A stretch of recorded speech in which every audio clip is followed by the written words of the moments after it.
CHP'nin 10 yıllar boyunca üstünü örtmeye çalıştığı, unutturmaya çalıştığı bu olay maalesef gerek Türk, gerek Azeri tarihine acı bir hatıra olarak kazınmıştır. 1945 yılında 146 Azerbaycanlı aydın Stalin zulmünden kaçıyor. Bakın çok ilginçtir. Aras Nehri üzerinden Boraltan Köprüsü'nü geçiyor ve Türkiye'ye sığınıyor. Azeriler öz kardeşlerinin yurduna gelip öz kardeşleriyle kucaklaşıyor. Stalin Türkiye'den bu Azerilerin derhal iade edilmesini istiyor. Dönemin CHP hükümeti Aras Nehri'nin kenarındaki sınırdaki karakola telgraf çekiyor. Evet, ve mültecilerin iade işleminin gerçekleştirilmesini istiyor. Karakol komutanı gözlerine inanamıyor. Kulaklarına inanamıyor. Emri defalarca teyit etti. Ancak Ankara'dan, CHP hükümetinden kesin ve net emir. Azerileri teslim etti. Durumu anlayan Azeriler Türk askerlerinin boynuna sarılıp yalvardı. Ne olur bizi teslim etmeyin. Bizi burada siz kurşuna dizin, kendi toprağımızda, kendi öz kardeşimizin, kendi bayrağımızın altında bizi öldürün diyor. Ancak Ankara'dan gelen emir net. Karakol komutanı çaresiz bu 146 kadar Azeri'yi teslim ediyor. Boraltan Köprüsü'nü geçen Azeriler köprünün hemen karşısında Türk askerlerinin, Türk subaylarının gözleri önünde elleri bağlanmış olarak infaz ediliyor. Karakol komutanının bu elim manzara sonrasında intihar ederek canına kıydığı söyleniyor. Bu acı hadiseden geriye çok ama çok acı bir ağıdın dizeleri kaldı. Boraltan bir köprü, aşar geçer arası. Yulsan Aras suyuyla çıkmaz yüzün karısı. Düşman bekler karşıda, önüne kattı beni. Can alınan çarşıda kardeşim sattı. Dönüp seslendim geri. Merhametsiz biri. Beni siz vursaydınız şu yavurun gibi. İşte CHP'dir. CHP. Bu soruların cevaplarını da insanlar elbette merak ediyorlar. İnşallah. Evet. Sayın Cumhurbaşkanımız Recep Tayyip Erdoğan'ın yıllar önce muhalefet partisi Cumhuriyet Halk Partisi'ne karşı söylediği bu veciz cümleyi hiçbir zaman unutmadık.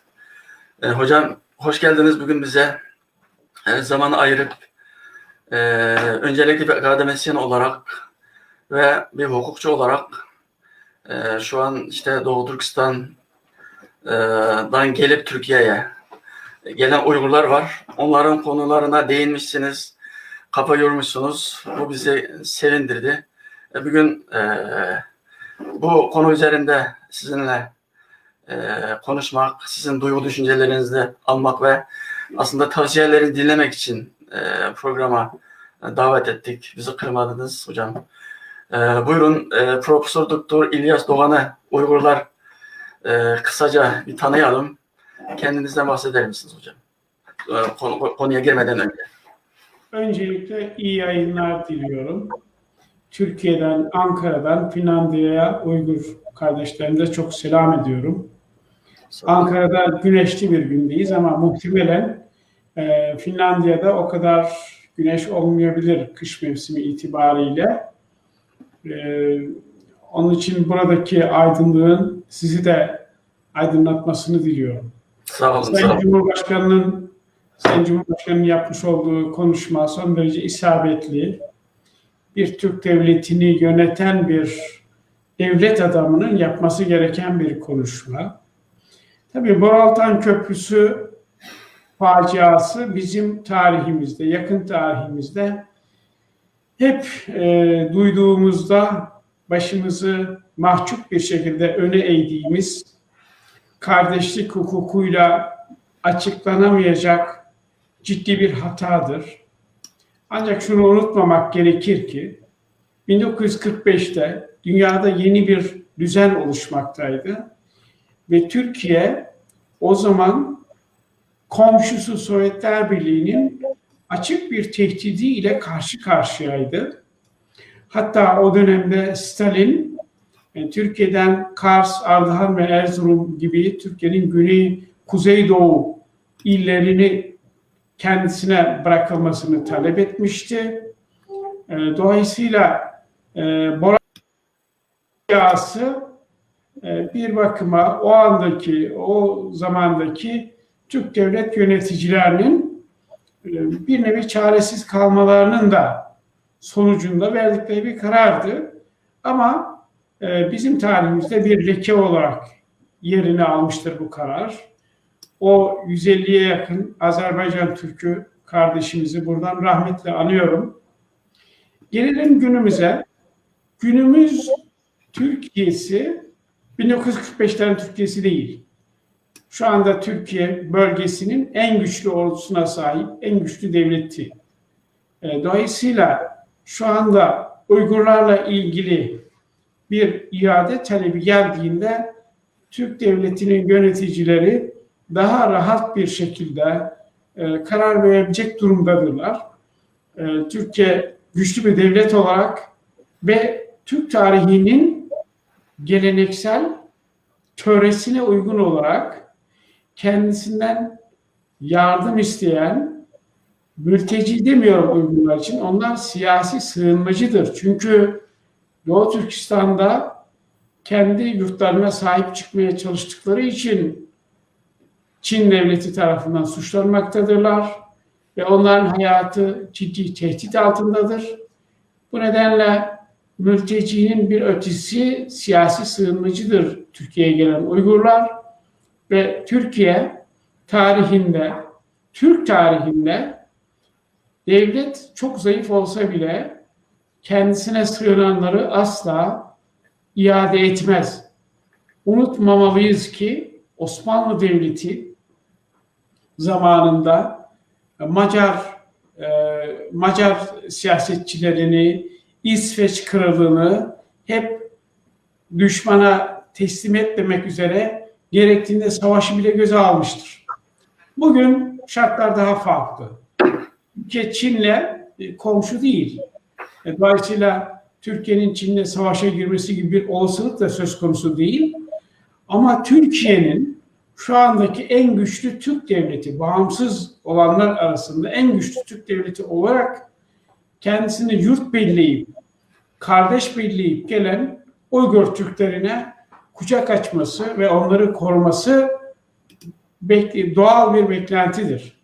Bu nedenle Türkiye'ye gelen Uygurların iadesinin gündeme gelmesi bile büyük bir talihsizlik olmuştur diye düşünüyorum. Hocam zaten Çin devletinin niyetini bilmemiz gerekiyor. Çin eğer elinden gelirse tüm diasporadaki Doğu Türkistanlıları, sadece Uygurlar değil, içerisinde Kazak kardeşlerimiz, Özbek kardeşlerimiz, Tatar kardeşlerimiz, Kırgız kardeşlerimiz, Tatarlarımız falan hepsi var. Biz Doğu Türkistan dememizin nedeni o. Orada sadece Uygurlar yaşamıyor. %80-85'i Uygur Türkler olsa bile orada tüm Türk boyları var. Sonuç itibariyle orası bizim Anadolu Türklerinin Anadolu'yu vatan yapmadan önce ilk tarihe çıktığımız mekan orası. Bu yüzden hem Batı Türkistan'daki hem Anadolu'daki hem tüm dünyada yaşayan Türk soylu insanlarımızın sorunu aslında bu. Çin şu an Doğu Türkistan'da 2016 senesinde itibaren kamplar kurdu. Orada 5-6 milyon hatta 7-8 milyona kadar insanımızın içeride olduğunu tahmin ediyoruz. Bunu Çin ne kadar gizlese bile artık dünyada bunu bilmeyen de neredeyse kalmamış durumda, siyasetçiler özellikle. Ama Çin tabii bunu yalanlıyor. Yurt dışındaki Uygurlara da ne yapsam etsem onları Çin'e geri iade edip de bir daha işte Doğu Türkistan'da yapılan zulmü yurt dışında anlatacak insanlar kalmasın diye Çin'in amacı bu. Biz bir inanalım.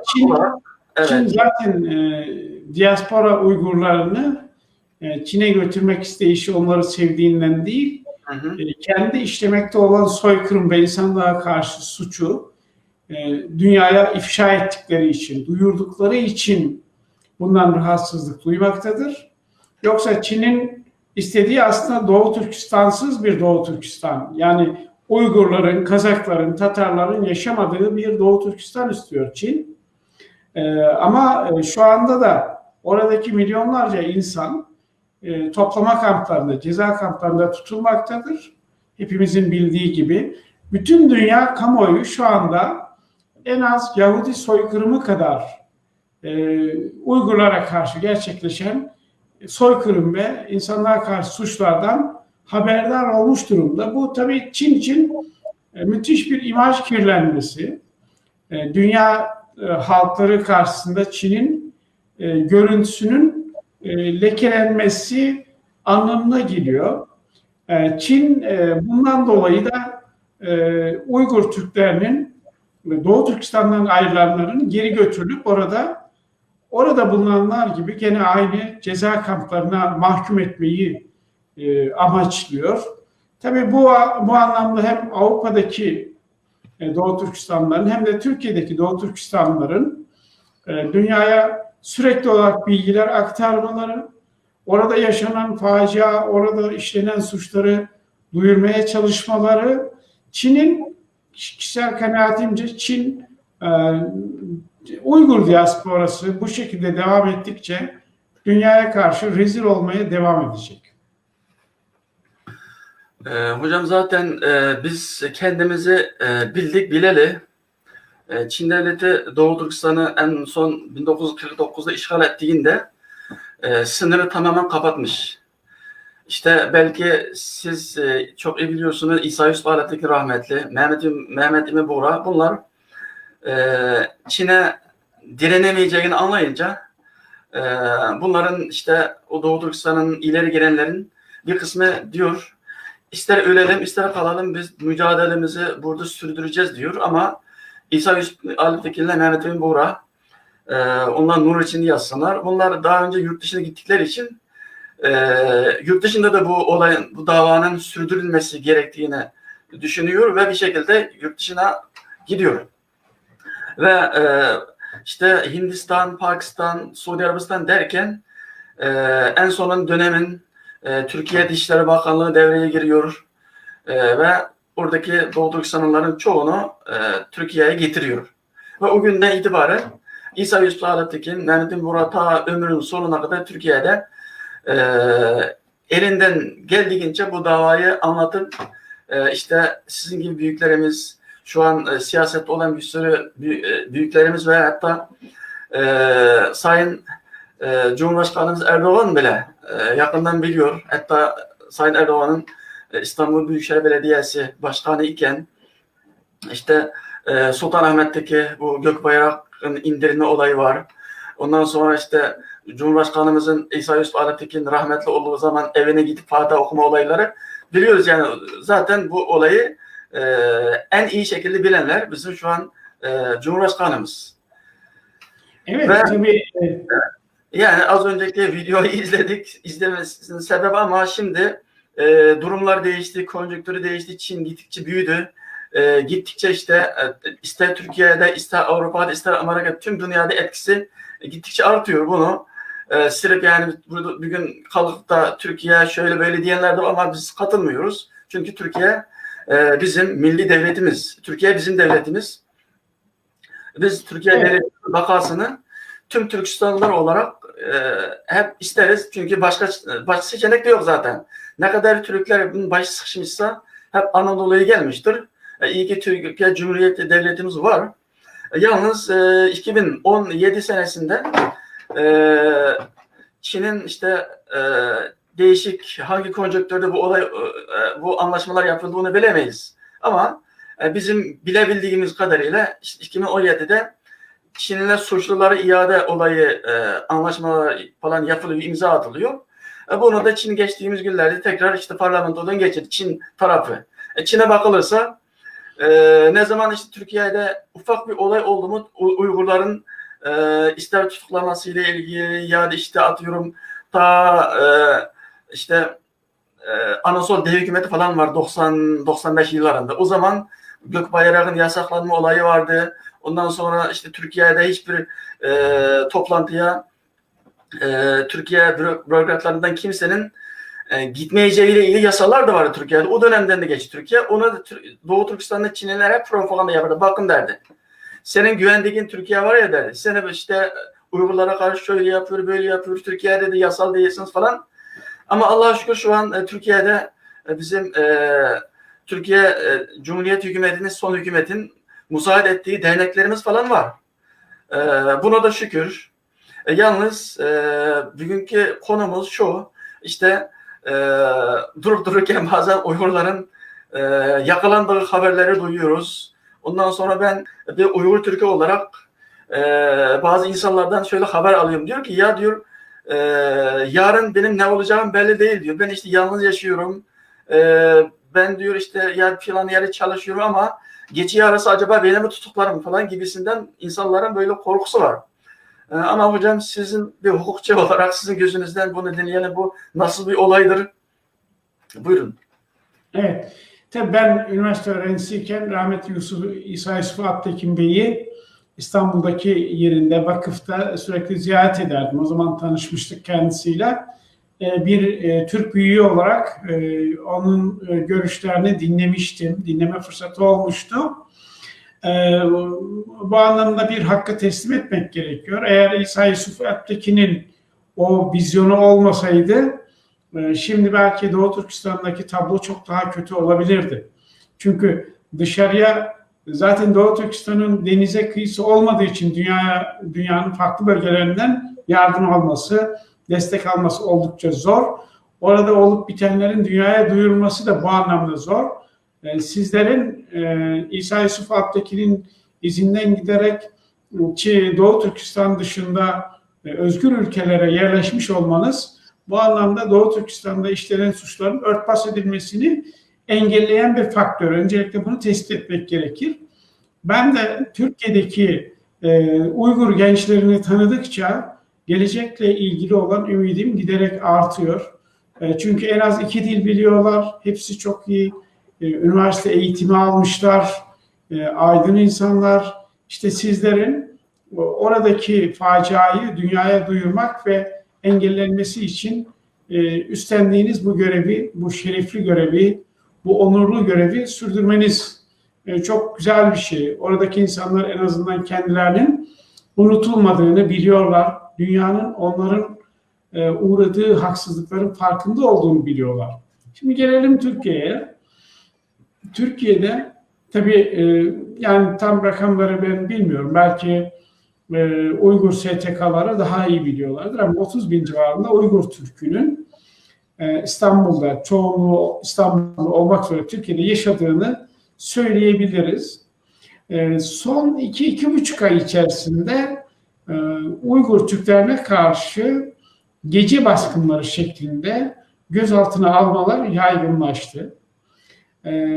İlginç bir şekilde 2017'de yapılan suçların iadesi anlaşmasının meclis gündemine girdiğinin kamuoyuna yansımasından sonra bu gözaltı işlemleri, uygulamaları daha da arttı.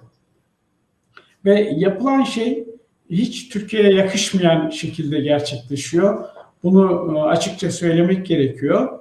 Benim gördüğüm fotoğraf şu, Uygurlar hep gece yarısı yataklarından, evlerinden alıp götürülüyorlar. Bu son derece utanç verici bir şey. Çünkü bu insanları telefonla arasalar karakola gidecek insanlar. Yani hiçbiri Türk devletine karşı negatif bir duygu içerisinde değil. Ben şimdiye kadar konuştuğum hiçbir Uygur'dan Türk Devleti'ne, Türkiye Cumhuriyeti'ne karşı olumsuz bir cümle duymadım. Ve bu insanların bu şekilde gece yarısı terörist adı altında terörist diye yakalanıp gözaltına alınıp karakollara götürülmesi, polis merkezine götürülmesi, daha sonra cezaevinden hemen hemen hiçbir farkı olmayan geri gönderme merkezlerinde aylarca tutulmaları gerçekten çok toplum vicdanını, Türk toplumunun, Türk kamuoyunun rahatsız olduğu bir uygulama şeklidir. Benim bizzat ilgilendiğim Uygur arkadaşlar var. Yani avukat sıfatıyla ilgilendiğim, dosyalarını incelediğim, haklarında herhangi bir suçlama var mı yok mu bunları da araştırdığım ve dosyalardan gördüğüm çok sayıda Uygur kardeşimiz var. Bunlar genellikle gözaltına alınırken DAEŞ sempatizanı, DAEŞ üyesi diye alınıyorlar. Fakat ilginç bir şekilde gözaltına alındıktan sonra onlara DAEŞ üyeliğiyle ilgili, DAEŞ terör örgütüyle bağlantılı hiçbir soru yöneltilmiyor. Bir kimse hangi sebeple yakalandıysa bundan dolayı sorgulanması gerekir. Bu yapılmıyor. O zaman bu da bize şunu gösteriyor. Aslında Uygurların gözaltına alınmaları gerçekten büyük oranda terör örgütüne üye olmak veya ona destek olmakla çok bağlantılı bir şey değil. Dolayısıyla bu insanlar geri gönderme merkezinde bazen 6 ay, bazen 1 yıl tutuluyor. Daha sonra serbest bırakılıyorlar. Tabii bunların iade edilmemesi için yargı yoluna, yani mahkemeye başvurmaları da gerekiyor. Belki içlerinde çok az sayıda DAEŞ'le en azından bağını sürdürenler bulunabilir. Ama bunlarla ilgili de şunu söylemek gerekiyor. Bir kimse geçmişte bir terör örgütüne bir sempati göstermiş olabilir. Onlarla belki diyalog içerisine de girmiş olabilir. Ama Türkiye'de bulunduğu sürece herhangi bir suça karışmış mı, bu örgüt üyeliğiyle bağlantılı herhangi bir davranış içerisine girmiş mi, bunlara bakmak gerekiyor. Günümüz teknolojilerinde telefonların dinlenmesi, e-maillerin kontrol edilmesi son derece kolay. En azından bu gözaltına alınan kişiler çoğu zaman televizyonlarda DAEŞ mensubu diye sunuluyorlar, tanıtılıyorlar. Ama dosyasına bakıyorsunuz, hiçbir bilgi yok bu konuda. Ve eğer bir bilgi varsa bu kişilerin yakalanma sebebi hakkında hepsi dosyasında bulunur. Dosyasında hiçbir şey olmayan insanlar aylarca geri gönderme merkezinde tutuluyorlar. Zaten Türkiye'deki Uygurların büyük çoğunluğu, özellikle 2014'ten itibaren Türkiye'ye gelenler, ki bunların önemli bir kısmı da 2014'te hepimizin bildiği gibi Malezya'ya sığınan binlerce insan vardı. Bunları Türkiye Cumhuriyeti kendisi kardeşlik hukuku gereği sahiplenip onları Türkiye'ye getirdi. Bu insanlar ayakta durmaya çalışıyorlar. Yani çoluk çocuklarının geçimini sağlamaya çalışıyorlar. Elbette ki Türk kanunlarını ihlal ederlerse onlarla ilgili devlet egemenliğinin gereği olarak suç işleyen biri varsa onunla ilgili gereken işlemi yapar. Ama benim incelediğim dosyaların hiçbirinde bu kimselerin suç işlediğine ilişkin veya bir suç örgütüne, bir terör örgütüne üye olduklarına ilişkin bulgu yer almamaktaydı. Pardon.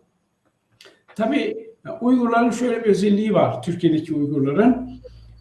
Çin devleti tabii o kadar büyük baskı yapmış ki bu insanlara, devletten çekiniyorlar. Uygurlar Türk devletinden de çekiniyorlar. Bu çekinmenin iki sebebi var. Bir, Çin'de edindikleri olumsuz hatıralar. İkinci olarak da Türkiye devletine duydukları saygıdan dolayı Türk devletini incitecek, Türk devletine zarar verebileceğini düşündükleri hiçbir davranışa girmemeye özen gösteriyorlar. Mesela benim geri gönderme merkezinde dosyasını incelediğim biri var. Ama kendi ismini vermeme rıza göstermediği için sadece anonim olarak ifade etmek istiyorum. 5 çocuk babası. 5 çocuk babası, bir Uygur, çiftçi, çiftçilikte geçinen bir insan. Türkiye, Malezya üzerinden gelmiş. Şu anda karısı ve çocuklar da Türkiye'de. Karısının bir rahatsızlığı var. Onun tedavisi amacıyla ilaç almaya İstanbul'a geliyor. İstanbul'da polis kontrolüne polis kontrolüne takılıyor. Polis alıp götürmüş, Bin Kılıç geri gönderme merkezine kapatmış. Dosyasında onun orada tutulmasını haklı gösterecek hiçbir bilgi ve belge yok. Sadece Uygur, sadece işte eskiden Çin vatandaşı olduğu belli. Ama bu kişinin kimliği de yok üstelik. Yani Türkiye kimliği de yok. Sadece bir ikamet belgesi var. Bu şekilde o kadar çok örnek var ki, mesela geçen hafta ben İstanbul'dayken haber vermişlerdi ve hemen hukuki yardım için kendilerine destek vermeye çalışmıştım. İstanbul'da Kanarya Karakolu'nda tutulan Amine Bekir hanımefendi. Bu kadın 6 çocuk annesi. Bir çocuğu daha süt emiyor. Bunu gözaltına almışlardı. Ve karakolda kendisiyle görüştüm. Tabii Türkçe konuşamıyordu. Kızı vasıtasıyla diyalog kurduk. Yani bir insan, bir kadın, bir anne düşünün. 6 çocuk doğurmuş. 42 yaşlarında. Dolayısıyla bu insan bir anne olarak 6 tane çocuğuyla ilgilenmek yerine başka neyle uğraşabilir? Yani ve bu kişiyi DAEŞ adı altında gözaltına almışlardı. Neyse ki yapılan uyarıların da etkisiyle bu kişi bir gece sonra serbest bırakılabildi. Ama hakkında gene de sınır dışı kararı verildi. Yani gene teorik olarak Amine Hanım sınır dışına gönderilebilir. Yani Çin'e iade edilme tehlikesiyle karşı karşıya. Bunu önlemek için dava açması gerekiyor. Bir sürü uğraşması gerekiyor. Aynı zamanda İstanbul'da Kutadgu Bilik Kitabevi'nde çalışan, sosyal medyadan sizlerin de tanıdıkları Abdülkahar Abdülaziz'le de görüştüm ben Bin Kılıç geri gönderme merkezinde. Abdülkahar'ın geçerli bir kimliği yok, pasaportu yok. O da Malezya üzerinden Türkiye'ye getirilmiş biri.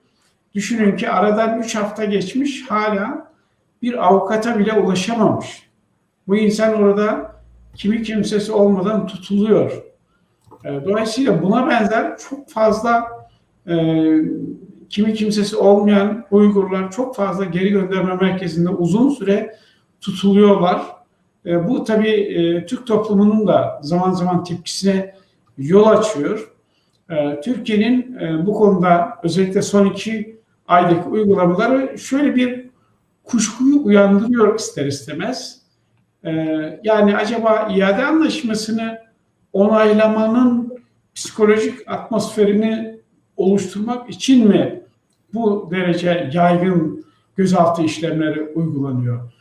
İstanbul'da 5 gün boyunca ben hemen hemen her gün Zeytinburnu'nda, Esenyurt'ta, Avcılar'da, Beylikdüzü'nde Uygurların gözaltına alındığı haberleri aldım. Yani beni tanıdıkları için arkadaşlar, Uygur arkadaşlarımız bana ulaşıp konuyu benimle paylaşıyorlar. Çok yaygın bir gözaltı işlemi var. Yani bunu açıkça söylemek gerekiyor. Yani bunu örtbas ederek bir yere varamayız. Türkiye son 2-3 ay içerisindeki uygulamalarıyla Uygurlara olan bakışı acaba olumsuz yönde mi değişti dedirtecek kadar çok fazla gözaltı ve tutuklama işlemi gerçekleştiriyor. Ve bu insanların dosyalarına baktığınızda polis araştırması, savcılık araştırmalarında bu insanların herhangi bir suç örgütüyle bağlantıları da tespit edilememiş. Belki işlerine birkaç tane olabilir ama onun dışında hemen hemen hepsi kendi halinde çoluk çocuğunun geçimini sağlamaya çalışan insanlar, ekonomik bakımdan zayıf, yoksulluk sınırının altında kalan, ayakta kalmaya çalışan insanlar ve bunlar bu yetmiyormuş gibi bir de geri gönderme merkezine kapatılıp ailelerinin geçimini sağlamaktan da alıkonmuş olmaktadırlar. Hocam şimdi geri gönderim merkezi derken zaten Türkiye'mize işte İran'dan, Ermenistan'dan, Suriye'den böyle kaçak gelenler zaten eskiden beri vardı. Bu geri gönderim merkezlerinde insanların ülkelerine, kaçak olan insanların ülkelerin gönderilmesi bu gayet doğal.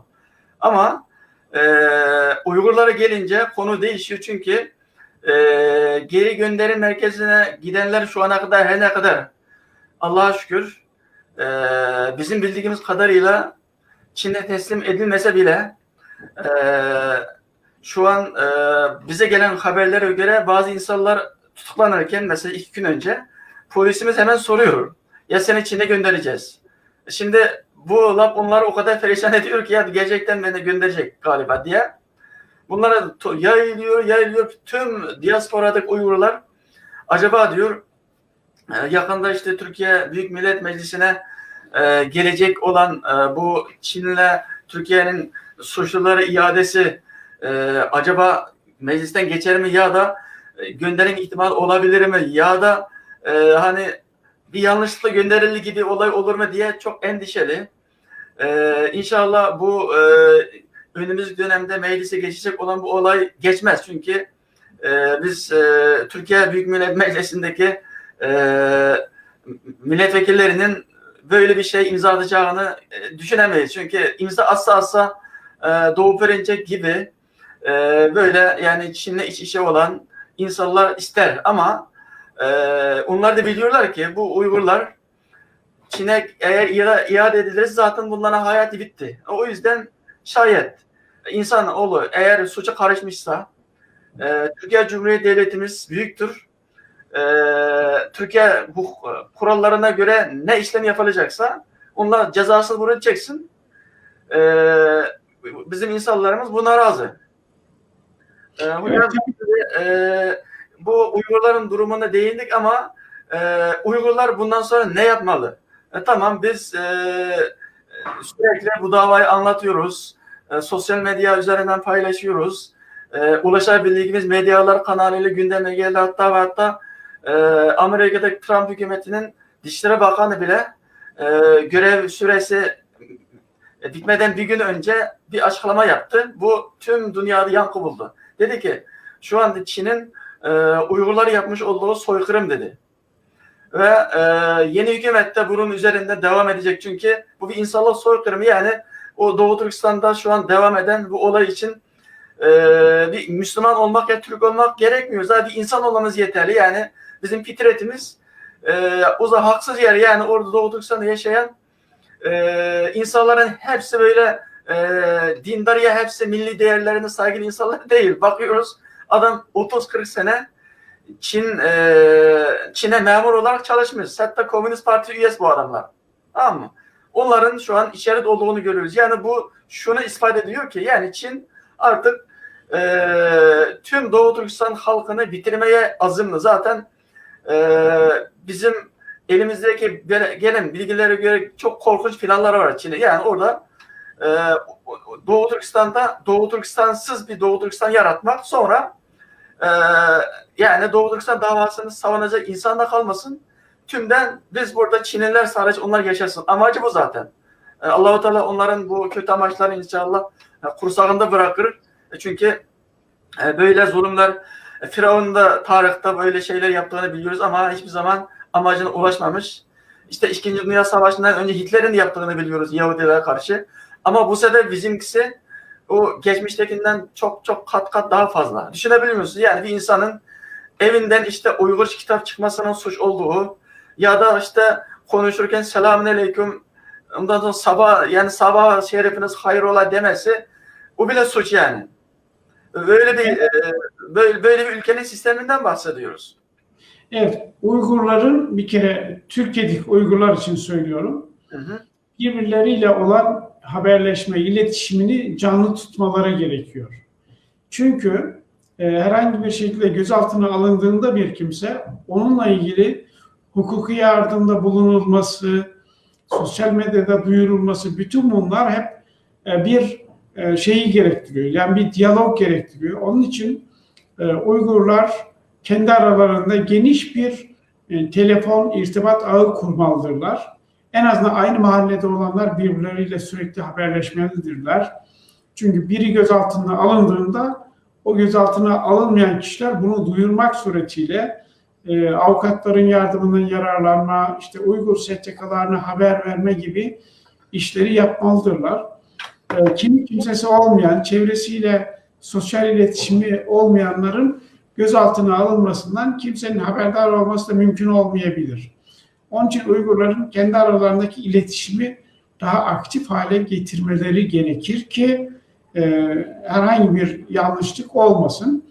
İade ile ilgili benim müvekkillerim içerisinden iade edilen olmadı şimdiye kadar, ama geçmişte iade edilen birkaç örnek biliniyor. Türkiye'de de biliniyor. Dolayısıyla bunların ortak özelliği genellikle yalnız kişiler olmaları, çevresiyle diyaloğunun olmaması, sessiz sedasız yaşamaları, çevreyle ilişkileri olmadığı için gözaltına alındıklarında onlara herhangi bir yardımda bulunmak da mümkün olmuyor. Türkiye'de herkesin avukat seçme hakkı var, birbirleriyle iletişim kurma, gerektiğinde kamuoyuna bilgi aktarma, ifadede bulunma hakları var. Uygur kardeşlerimiz şunu bilmelidirler ki Türkiye'de kimse hak aradığı için suçlanmaz. Yani hükümeti eleştirse bile bu eleştiri belirli bir sınır içerisinde kalmışsa devlet kimseye sen neden hükümeti eleştiriyorsun demez. Türkiye Çin değil. Çin'de aslında hepimizin bildiği gibi Çin devletine karşı sürekli bağlılık ifade etmek gerekiyor. İşte Komünist Parti'yi övmek gerekiyor. Türkiye'de bunu yapmak zorunda değilsiniz. Dolayısıyla Türkiye gerçeklerine göre hareket etmek gerekiyor. Herhangi bir yanlışlık olduğunda, herhangi bir haksızlık olduğunda bunu ilgili makamlara mutlaka iletmek gerekiyor. Çünkü Türkiye'de işleyen bir devlet sistemi var, hukuk sistemi var. Dolayısıyla gözaltına alınan kişinin hakları var. Bunların farkında olmak gerekiyor. Böyle olursa, yani bilinçli davranılırsa bu süreç daha kolay atlatılır. Ben Türkiye'deki bu yaygın gözaltı uygulamalarının çok sürdürülemeyeceğini düşünen biriyim. Çünkü kamuoyunda çok fazla tepki oluşuyor. Yani hükümete, emniyet makamlarına karşı çok eleştiriler geliyor.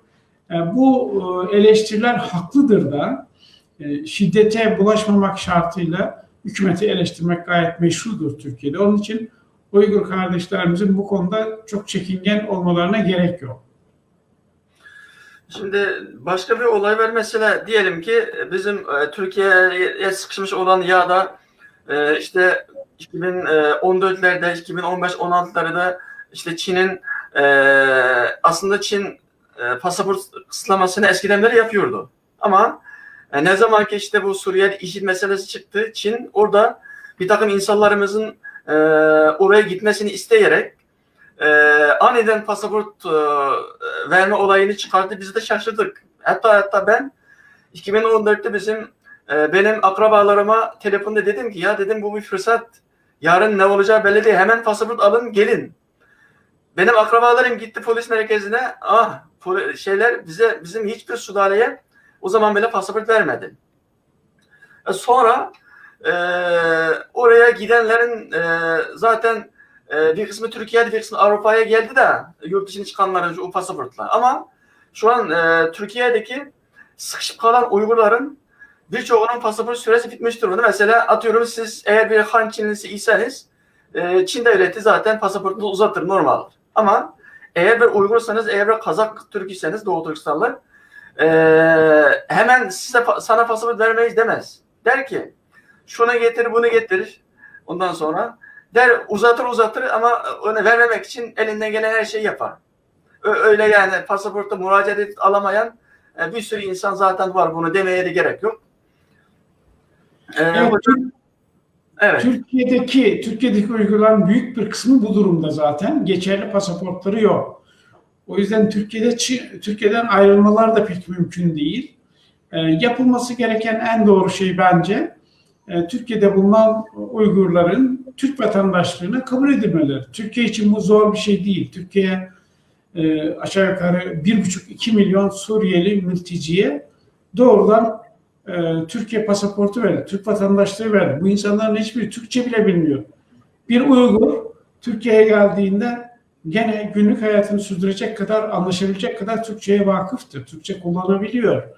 Dolayısıyla Suriyelilere cömert davranan Türkiye Cumhuriyeti'nin belki sayıları 30 bin civarında olan en fazla Uygurlara karşı kardeşlik hukukunun bir gereği olarak daha hoşgörülü davranmasını ben doğrusu ümit ediyorum. Ama son zamanlardaki gözaltı işlemlerinin yaygınlaşması gerçekten Türk kamuoyunda çok yadırganmaktadır. Onun özellikle altını çizmek istiyorum. Bize şu an İsa Yusuf Alptekin Vakfı'nın müdürü ve akademisyen Doktor Ömer Okul Hocam daha önceden de bir program yapmıştık. Başka programlar olmasına rağmen birkaç saniye bize duygu düşüncelerini aktarmak üzere katıldı. Hocam hoş geldiniz. Hoş bulduk kardeşim. İlyas Hocam merhaba, nasılsınız? Merhaba, hoş geldiniz Ömer Bey. Siz teşekkür ediyorum hocam. Allah razı olsun. Teşekkür ediyoruz. Emek harcıyorsunuz. Koşturuyorsunuz. Ömer Hocam siz gelmeden önce hocamın güzel sohbetlerini biz dinledik, istifade ettik. Sizden de dinleyelim çünkü ben şahsen Türkiye'yi yaşamıyorum ama olayları ancak işte Uygurlar yakalanınca bize haber geliyor. Oradan tedirgin oluyoruz. Ama o olayları yakından izleyenlerden bir tanesi sizsiniz. Yani Uygurlar gerçekten böyle sıkıntıda mı? Ne yapması gerekiyor Uygurlardan? Uygurlara olan tavsiyeniz neler? Muhammed Emin, teşekkür ediyorum. Hocamla da sabah telefonda da görüşmüştük. Evet, arzu etmediğimiz şeyler oluyor. Bir Uygur'un Türkiye'de gözaltına alınması bizim hepimizi yaralıyor. Emin olun ne olduğunu bilmeden Türkiye'deki bütün duyarlı insanımız Doğu Türkistanlı bir kardeşimizin gözaltına alınmasından rahatsız. Bunu da zaten son dönemlerde kamuoyu üzerinden tepkileriyle beraber ortaya koyuyorlar. Tabii ki bu suçların iadesi anlaşmasından başlayarak sanki bu anlaşmada Türkiye tarafından imzalanmış gibi öyle bir durum yok. Bunun üzerinden de işte son dönemlerde gözaltına alınan kardeşlerimizle ilgili ortalık birdenbire tersine döndü. Yani bu sosyal medya öyle bir şey. Ortaya bir şey atıyorsunuz. Gerçekliği olup olmadığı önemli değil. O birdenbire binlerce, on binlerce insana ulaşıyor. Evet, uygulamalarda sıkıntı var. Biz de üzülüyoruz. Ama sonra bunu biz de takip ediyoruz. Yani bize de ulaştıklarında nedir, neden alındı, nasıl alındı noktasında biz de bilgi sahibi oluyoruz. Ama ben bütün kardeşlerimin bilmesini isterim ki Türkiye Cumhuriyeti Devleti bile bile onu yönetenler de dahil olmak üzere devletin hiçbir birimi can güvenliği olmadığına emin oldukları bir ülkeye, bu da zaten hocamın alanı, uluslararası hukuk buna müsaade etmez, bir kardeşimizi Türkiye'ye sığınmış olan bir insanı göndermez. O anlamda bu suçların iadesi anlaşmasıyla ilgili ortada dolaşan bilgiler üzerine yazdığımız yazılarda da, yaptığımız programlarda da dedik ki Türkiye ikinci bir Boraltan faciasını kaldıramaz. Devlet hakkı da buna müsaade etmez. Evet, devleti biz yönetmiyoruz ama bu devletin bir ferdi olarak da duygularımızı, düşüncelerimizi devletin ilgili birimlerine, siyasetçisine, bürokrasisine, hocam gibi, bizim gibi diğer arkadaşlarımız el birliğiyle anlatıyoruz. Neticesinde akıllı, selim insan şunu düşünür. Yani ben Müslüman bir insanım, muhafazakar bir insanım. Böyle bir değerlerim var benim. Ülkeyi yönetiyorum. Parti olarak diyelim AK Parti. Bir Müslüman olan bir insanı Çin'e iade ettiğinde politik olarak, siyaset olarak bu onun tersine işleyeceğini hesap eder mutlaka. Aynı zamanda ona destek veren Türk milliyetçisi olduğunu söyleyen bir parti de bundan nasibini alır. Bunlar normal olan budur ve buna, yani böyle algılanacak bir duruma ne ülkeyi yöneten AK Parti'nin ne de Milliyetçi Hareket Partisi'nin onu destekleyen partinin destek olabileceğini zannetmiyorum. Ama bu demek değildir ki oturalım aşağıya. Bunlar olduğunda sesimizi çıkarmayalım. bu konularla ilgili fikirlerimizi beyan etmeyelim. Hepsini yeri ve zamanı geldiğinde anlatıyoruz. Bu anlamda da tabii ki devletten istediklerimiz, devletin ilgili birimlerinden talep ettiklerimiz yanında bizim kardeşlerimiz de biraz dikkat etmeli. Yani bu süreçte hepsini tenzih ederim. Ama bilmeden, biraz da sabahleyin hocamla beraber telefonda konuştuğumuz bir husus var. Bu vesileyle söyleyelim. Yani ikinci el telefon almasınlar kardeşim. Yani bizim Uygur kardeşlerimiz, Doğu Türkistanlı kardeşlerimiz gitsinler birinci el telefon alsınlar. Geçmişe yönelik olarak bundan dolayı bir sıkıntı çekmesinler. Bunu da arzu ediyoruz kendilerinden. Ve şunu söylememiz gerekiyor. Yani devlete kızarak, hakaret ederek, bağırarak, çağırarak bizim bir yere varmamız mümkün değil. Devletin güçlü olması gerekiyor. O anlamda ona destek olacağız. Meramımızı anlatacağız ama bunu edep dairesinde yapacağız. Haklıyken haksız duruma düşmeyeceğiz. Bizim kardeşlerimizden istediğimiz o. Kötü muamele olduğunda, yanlış anlaşıldığında, haksızlığa uğradıklarında emin olun hocam bila bedel bu işleri yapıyor. Biz de yapıyoruz.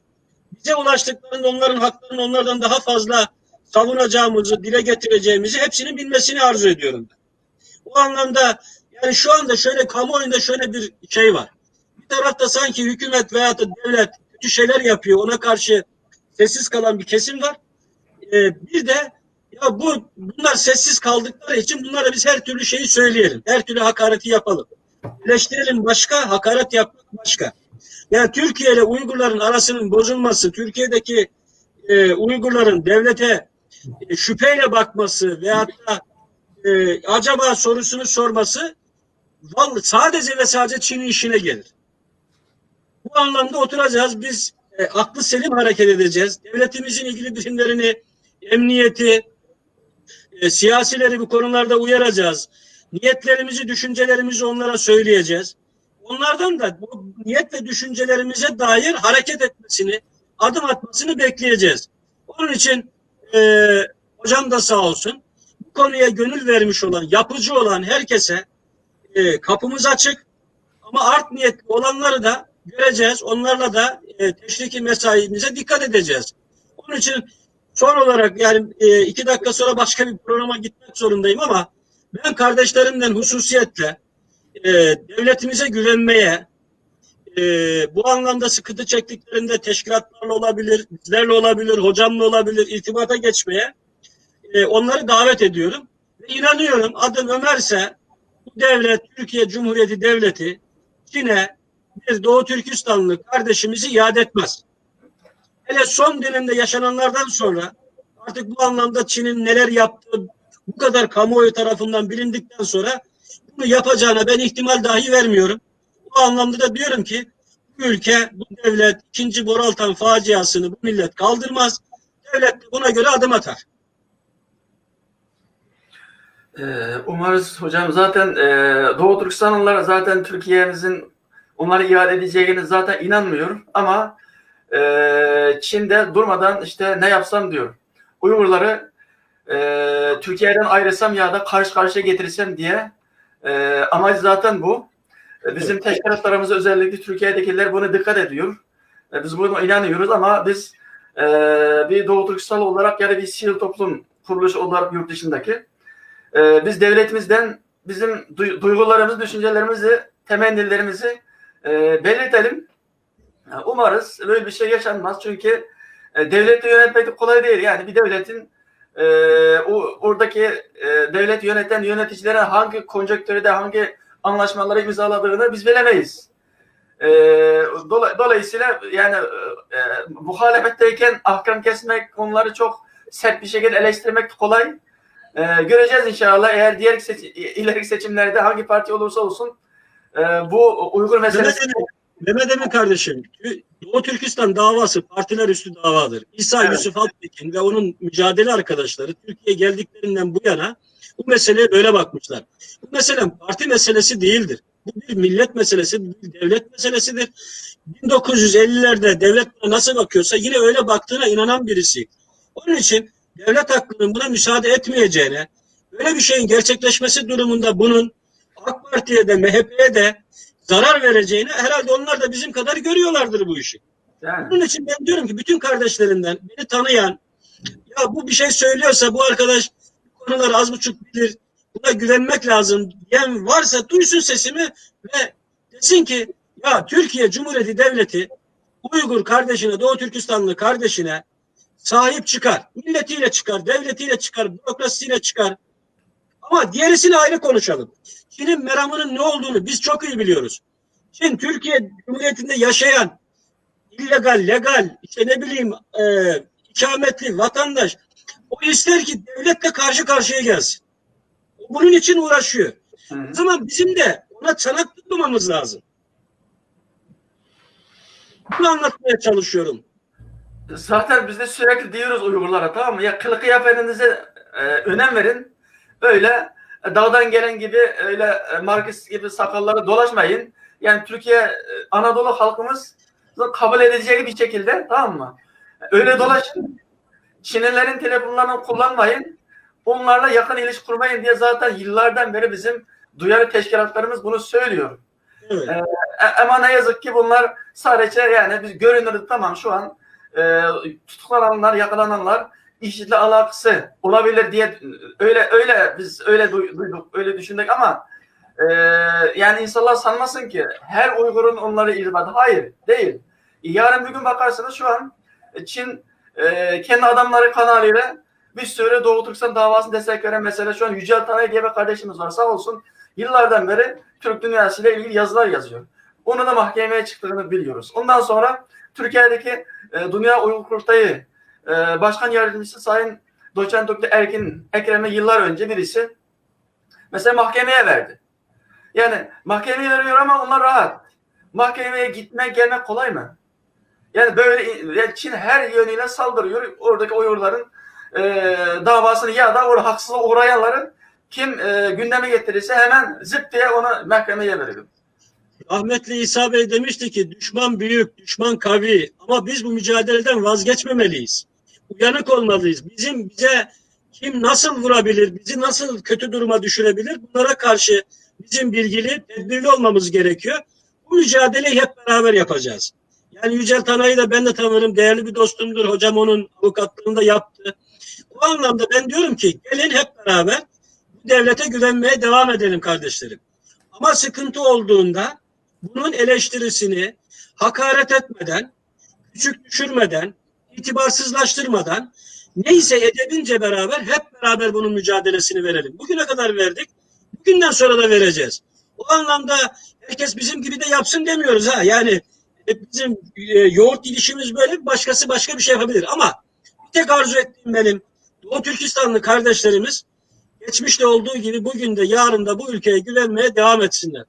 Bu ülke onları yüzüstü bırakmaz. Kimseyi bırakmadı. Yahudi'yi bırakmadı. Geçmişte Hristiyan'ı bırakmadı. Peşmerge'yi bırakmadı. Suriyeli'yi bırakmadı. Onları da bırakmayacak. Orada artı bir değerimiz daha var. İlyas Hocam hakkınızı helal edin. Araya girmiş oldum. Konuşmanızı da kesmiş oldum. Ama bunu önemsiyorum. Çünkü şu anda böyle bir algı var. Türkiye'de buna inanıyorum. Bunun arkasında Çin istihbaratı da var. Türkiye'deki Uygurları devlet problemli hale getirmek, karşı karşıya getirmek, Türkiye Cumhuriyeti Devleti'ne bu milletin mağdur ve mazlum Doğu Türkistanlıların güvenini sarsmak üzerine bir kampanya var hocam. Bunu takip ediyoruz ve biz kardeşlerimizden istirham ediyoruz. Buna sakın alet olmayın, buna itibar etmeyin. Biz de devletimiz de inanıyorum bütün bilimleriyle beraber o Türkistanlı kardeşlerimizin yanında olacak ve orada insan hakları bağlamında bunu yapacak. Türkiye'ye, Doğu Türkistan'da Türkiye'den birisi Çin'e iade edildiğinde başına ne gelebileceğini artık Sağır Sultan bile duyduğuna göre vicdan olan hiç kimsenin buna reva göstermeyeceğine, razı olmayacağına inanmamız gerekiyor. Onun için kardeşlerimizi daha sakin olmaya davet ediyorum bu vesileyle. Ümit ediyorum o kanun da müsveddet olarak kalacak, geçmeyecektir. Ve böylece ümit ederim Doğu Türkistan'daki insan hakları ihlalleri de soykırım boyutuna varmıştır.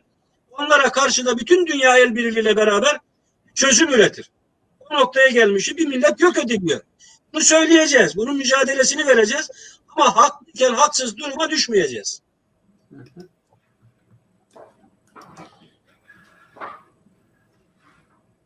Ben çok teşekkür ediyorum. İlyas Hocam tekrar çok özür diliyorum. Araya girdim, böldüm. Yok, Mehmet Emin kardeşim. hayır, Ömer Bey, sizin söyledikleriniz çok değerliydi. Önemli katkılardı. Bu bakımdan ben teşekkür ediyorum. Tabii şunun farkında olmak gerekiyor. Herkesin aynı konumda olmasına gerek yok. Çünkü siz aynı gerçekliği farklı bir boyuttan görüyorsunuz. Ben farklı boyuttan görebiliyorum. Dolayısıyla burada en önemlisi kamuoyunun farkındalığını sürdürmek. Yani Kesinlikle katılıyorum. yanlış giden bir şeyler varsa bunu barışçı bir şekilde, medeni bir şekilde gündemde tutmak gerekiyor. Kesinlikle. Çünkü yöneticiler çoğu zaman olup biten yanlışları o anda fark edemeyebilirler. İşte sosyal medyanın, basının görevi herhangi bir yanlış varsa bunu topluma duyurmak, böylece yöneticilere, kamu yöneticilerine de bunları iletmektir. Ayrıca şunu unutmamak gerekiyor. Türkiye Devleti bugün ya da Cumhuriyet'le beraber kurulmuş değildir. Anadolu'daki Türkiye Devleti 1071'de kurulmuştur. Türkiye Devleti'nin bir kimliği var ve bu kimlik Kaşgar'dan gelmektedir. Doğru. Dolayısıyla bu devleti yöneten kim olursa olsun ben kişisel olarak böyle takdir ettim deme lüksüne ve takdir yetkisine sahip değildir. Bir millet demek uzun binlerce yıldan günümüze gelen bir kimlik demektir. Biz bu kimliğin gerektirdiğine göre davranmakla yükümlüyüz. Diğer yandan bu güncel durumla ilgili olarak son olarak şunu ifade etmek istiyorum. Türkiye'nin hem kendi anayasasından, kendi kanunlarından hem de onayladığı insan hakları ile ilgili sözleşmelerden kaynaklanan sorumlulukları var. Ve bu sorumlulukların en başta geleni şudur. İade edilmesi halinde işkenceye maruz kalma tehlikesi varsa bir kimsenin mensup olduğu din, kültür, ırkından, aidiyetinden dolayı işkenceye uğrama, zulme uğrama ihtimali varsa ve iade edildiği takdirde gittiği ülkede idam cezası uygulanıyorsa Türkiye bu durumda olan biri velev ki suçlu bile olsa iade etmemekle yükümlüdür. Yani bu Türkiye'nin anayasasının emridir. Dolayısıyla peki orada bir soru sormak gerekiyor. İade edilemeyecek insan neden gözaltına alınır? Bir, evet Türkiye kanunlarını ihlal etmiş olabilir kişi. O zaman Türkiye kanunlarını ihlal etmişse bu kişiyi geri gönderme merkezine değil, cezaevine göndermeniz gerekiyor. Yani o kadar suç varsa eğer tutuklamanız gerekiyor. Bu yapılmadığına göre o zaman burada ister istemez bir kuşku oluşuyor. Madem iade edilmeyecek bu insanlar neden geri gönderme merkezine kapatılıyorlar? Ya ben kişisel olarak bu soruya tam bir cevap bulmaya çalışıyorum. Hocam şey mi var acaba? Yani orada bir hukuki bir düzenlemede eksiklik mi var? Normalde diyelim ki ikametli olan birisi bir suça bulaştığında bunu acaba prosedür böyle mi? Yani geri gönderme merkezine gönderiliyor. Yoksa dediğiniz doğru. Geri gönderme merkezine niye gönderiyoruz bunu? Bizim kanunlarımızda suç olarak belirlenen bir davranış söz konusuysa, bir fiil söz konusuysa o kişi hakkında savcılık harekete geçer. Ceza davası açar. Suçun ağırlığına göre tutuklanabilir. Yabancılar Türk vatandaşlarına göre daha kolay tutuklanabiliyorlar. Çünkü kanunlar zaten her ülkede böyledir. Yani yabancı biri işte kaçma tehlikesi vardır vesaire gibi gerekçelerle daha kolay tutuklanabiliyor. Ama burada benim demek istediğim aslında şu. Kişi diyelim ki Türkiye'deki yabancılar mevzuatını ihlal etti. Ona en fazla idari para cezası verirsiniz. Yani onu gözaltına almanız, geri gönderme merkezine kapatmanız gerekmez. Geri gönderme merkezine kapatılmak demek sınır dışı kararı verilmiş olmak demektir. Sınır dışı edemeyeceğiniz insana illa da geri gönderme merkezini kapatmazsınız. İdari para cezası kesersiniz. haftada bir gün veya her gün karakola gidip imza vermesi gibi alternatif yükümlülükler getirsiniz. Ama bu insanlar da ailelerinin geçimiyle uğraşırlar. Yani çocuklarının yanında olurlar. Çünkü madem ki iade edilmeyecek. O zaman geri gönderme merkezleri kapatıldığında artı şey de var tabii. Yani Uygurların çoğu bunu bilmiyorlar. Hakkında sınır dışı kararı verilen kişi 7 günün içerisinde dava açmayınca bu dava açma hakkını kaybediyor. 7 gün, sadece 7 gün. Siz bu insanı geri gönderme merkezine kapattınız mı zaten dünya ile ilişkisi kopuyor. Yani onun avukata ulaşması, işte hukuki yardım alması son derece zorlaşıyor. Cezaevlerinin standartları, Ömer Bey, cezaevlerinin standartları geri gönderme merkezlerinden daha iyi. Neden? Çünkü orada savcıların sorumluluğunda. Savcılar hukuk kurallarını gözetiyorlar. Kişi mesela ben adli yardım istiyorum, avukat istiyorum dediğinde hemen ona o sağlanabiliyor. Geri gönderme merkezleri idari polis memurlarının denetiminde. Onlara sorarsanız yani çok kolay kişiyi terörist diye işaretleyebiliyorlar. Ama yani tamam bir kişi teröre bulaşmış olabilir tabii ki. Yani bulaşmışsa da sonucuna katlanır. Ama yani normal bir polis memurunun kişisel kanaatiyle bir kimse terörist ilan edildi mi onun birçok hakkı elinden gidiyor. Oturma izni iptal ediliyor. Bir sürü mağduriyetler oluşuyor.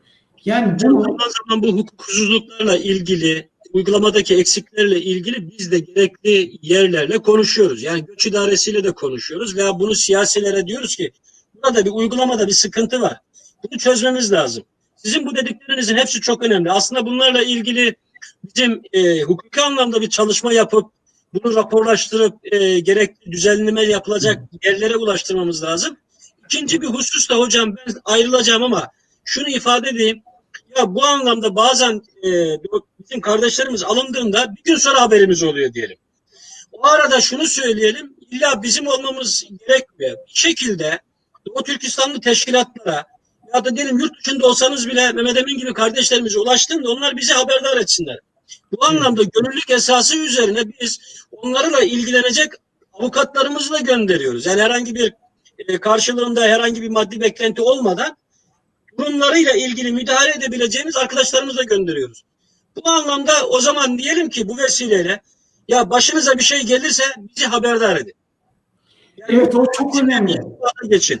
Evet önemli. Ömer Bey o dediğiniz çok önemli. Yani hemen hızlı harekete geçilmesi, varsa bir yanlışlık bunun düzeltilmesi çok çok önemli bir husus. Evet. Uygur arkadaşlar bunun farkında olması lazım. Bir de şunu unutmayın, gözaltına alınan herkes parası olsun olmasın avukat hakkına sahiptir.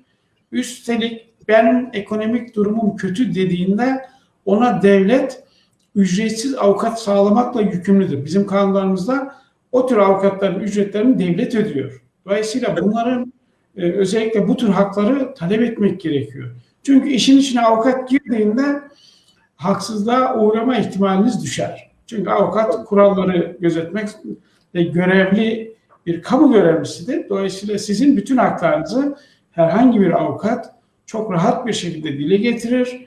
Eğer bir haksızlık varsa, bir yanlışlık varsa bunu ilgili makamlara iletir. Bu onun görevidir zaten.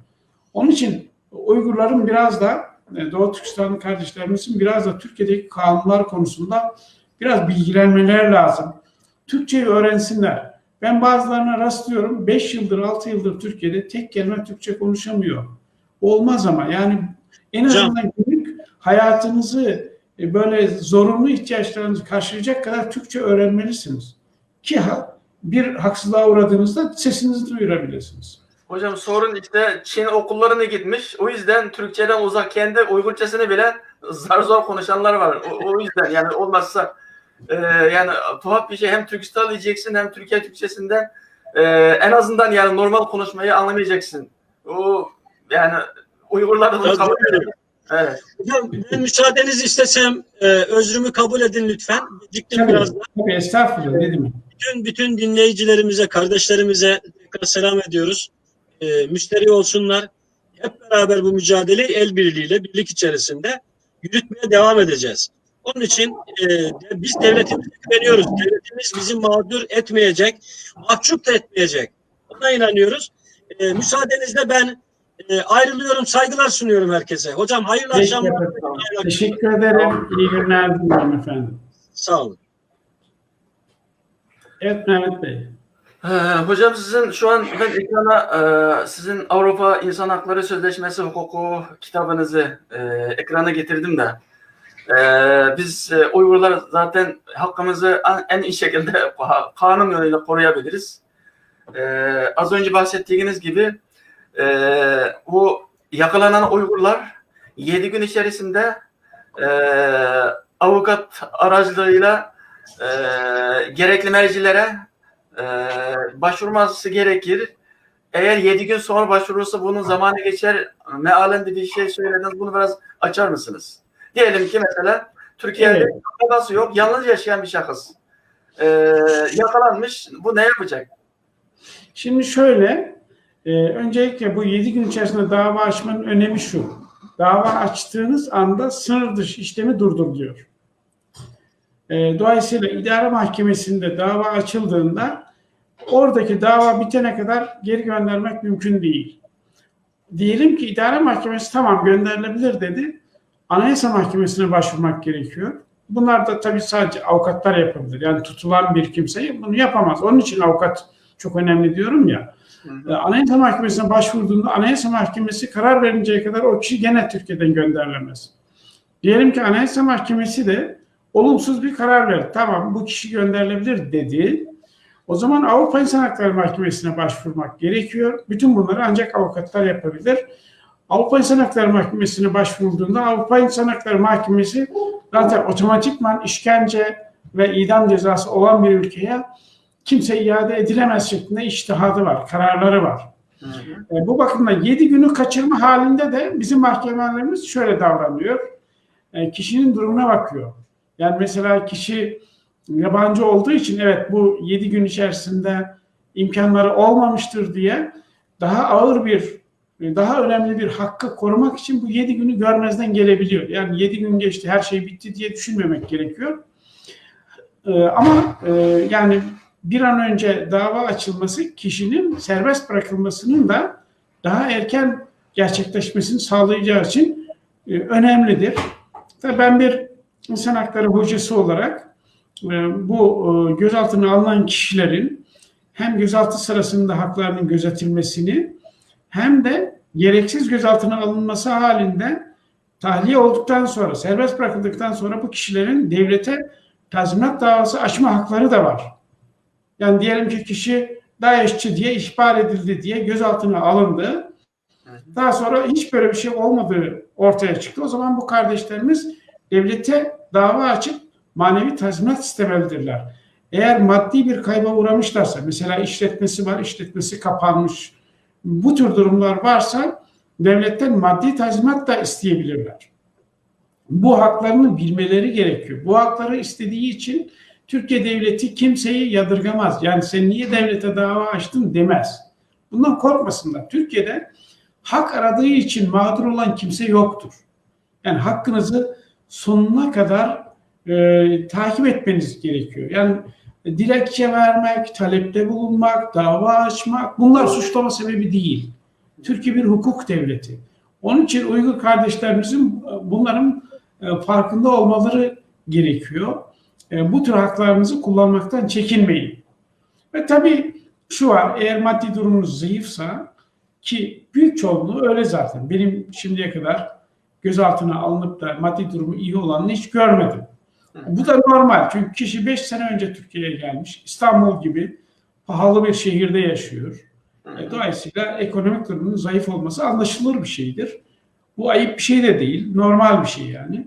Dolayısıyla devletten ben ücretsiz avukat talep ediyorum diye söylediğinizde oradaki görevliler size avukat bulmak zorundadır. Buna mecburdur.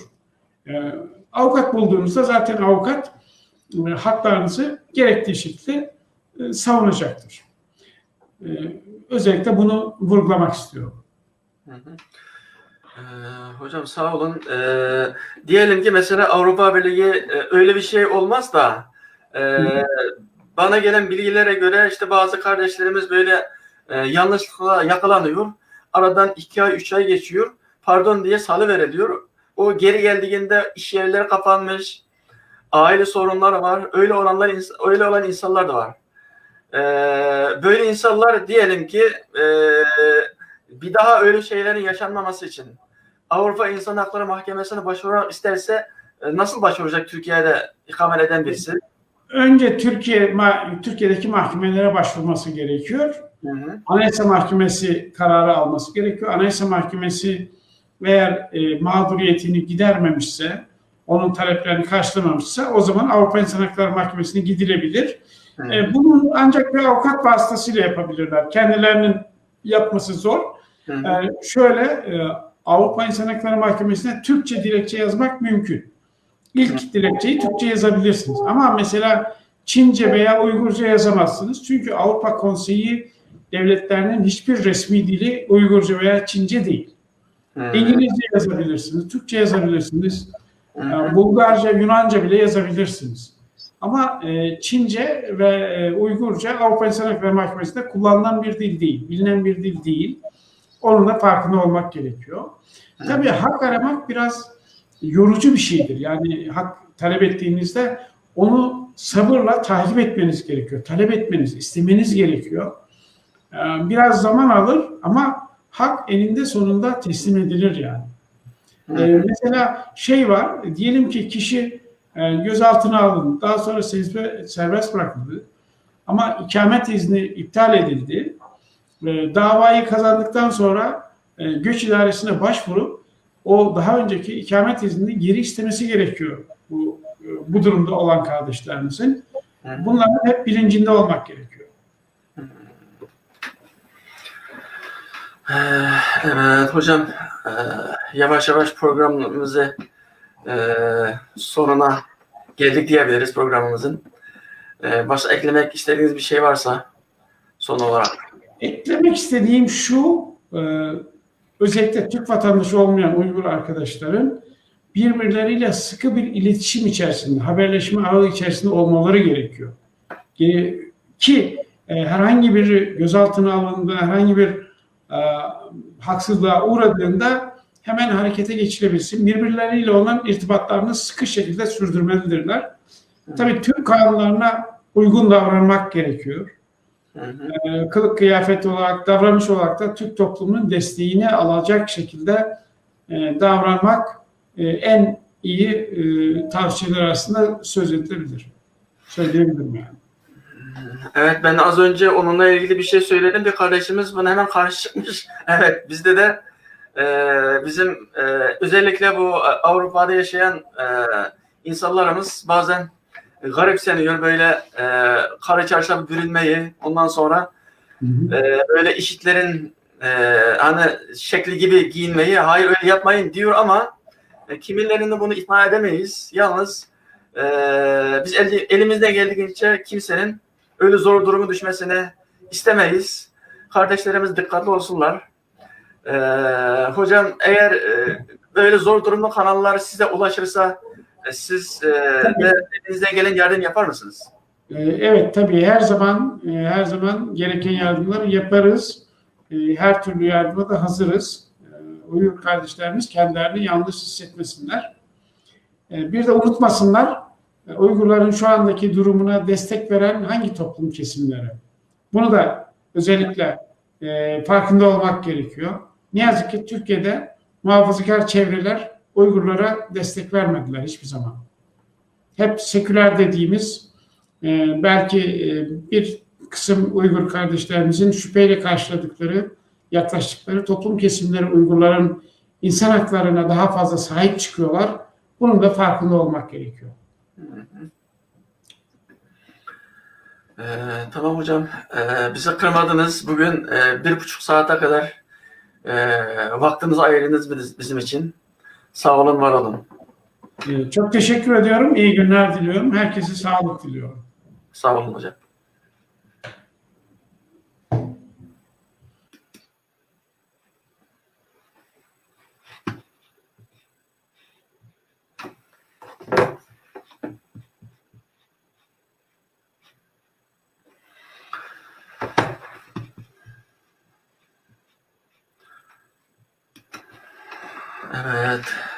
arkadaşlar, bir programın daha sonuna geldik. Eğer bu program sırasında sürçülisan ettiysek affola. Programımızı daha çok insana ulaşması için paylaşınız lütfen. Tekrar başka bir programda görüşmek üzere. Allah'a emanet olun.